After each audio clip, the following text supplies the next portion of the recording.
How did you justify to the organizations in which you had infiltrated yourself that you were living on an $800 a week stipend or on an $800 a week standard of living when most of them were living hand to mouth?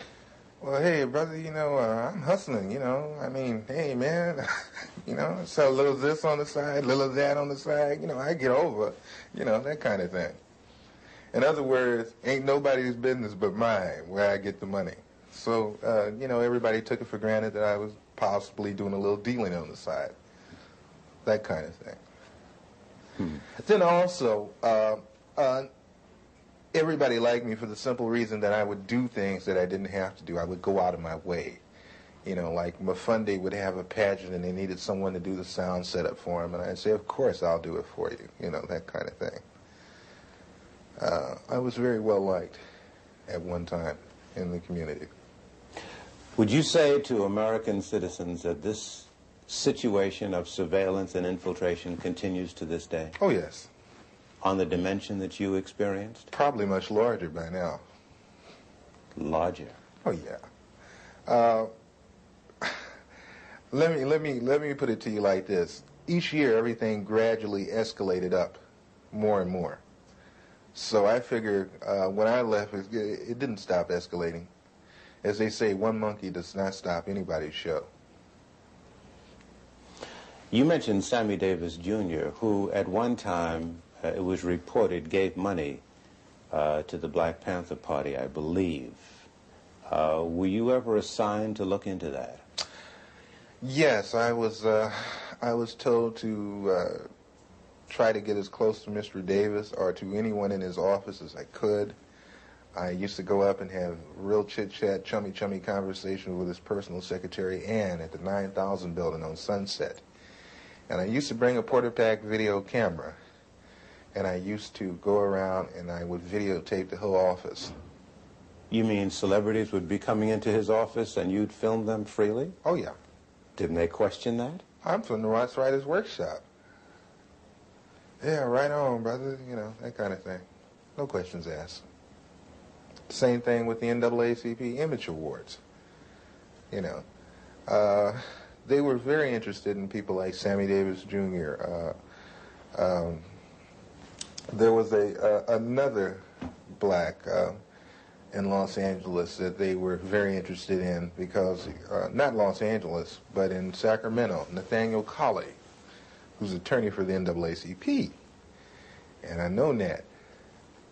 And they wanted information on him, just for the simple reason that he's an attorney for the NAACP, which makes no sense to me, but must make a lot of sense to them because they use the information.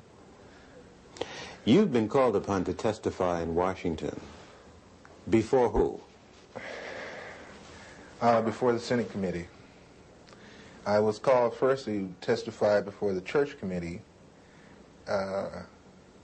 and I did go to Washington, D.C. I did testify to those people, and I want to say right now that the committee was full of smack. They got loads and loads of information and didn't even use it, didn't release it. I had tapes that I offered to them in evidence against the Federal Bureau of Investigation with conversations of me and my supervising officers where he's telling me to obtain certain articles for him by stealing. Don't get fingerprints on it. We can really use that. Did you take the weapons over to such and such? The Churches Committee told me that they couldn't use the tapes because the tapes were gotten by illegal means. What would you say about the composition of the committee panel that questioned you? I can say that's for the birds too, because the same people that I was talking about were the same people on the panel with the Churches Committee. What do you mean? When I came in the room to be interviewed by the so-called people from the Churches Committee, the representatives from the Federal Bureau of Investigations were also in the room. FBI agents were a member of the Church Committee panel? They were there with the investigators for the Churches Committee asking questions just like the Churches Committee. And see, this is another thing that I find fault with, and this is another reason why I am not going to Washington, D.C., is that, again, I have been asked to come again for the second time, I'm not going again.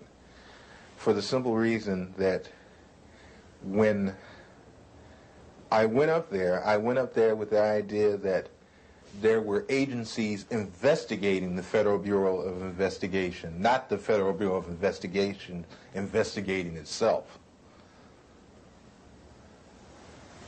You're on the lam, almost. Do you have a sense that you're going to be arrested and go to prison? Oh yeah, eventually. Eventually, when things come to a head, it has to. It has to be that way. No other way around it. What would you say to citizens who sit and listen to what you've said and have a sense of frustration and helplessness? There are some agents, the old line agents, that disagree with the tactics that were used during the so-called Cointelpro period.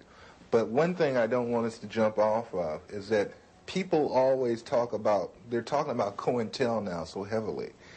I'm not talking about Cointelpro. I'm talking about a thing called BD, which was better known as Black Death.